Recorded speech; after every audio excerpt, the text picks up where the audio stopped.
she's not a devata, she's the energy of Krishna. Because the primary activity for Maya Devi is to keep the insincere away from Krishna. It says in the Gita, Daivi esha gunamayi mama maya dharatya mama vya prapadyante maya metam dharantite. Daiva esha gunamayi. So this gunamayi is Daivi. It's transcendental. Everyone's bound by these modes of nature because they're not surrendering to Krishna.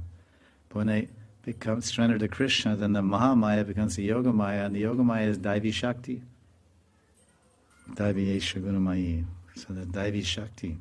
So this is when one surrenders to Krishna, then the Mahamaya becomes the Yogamaya, and the very energy that takes us away from Krishna starts to push us towards Krishna and link us with Krishna.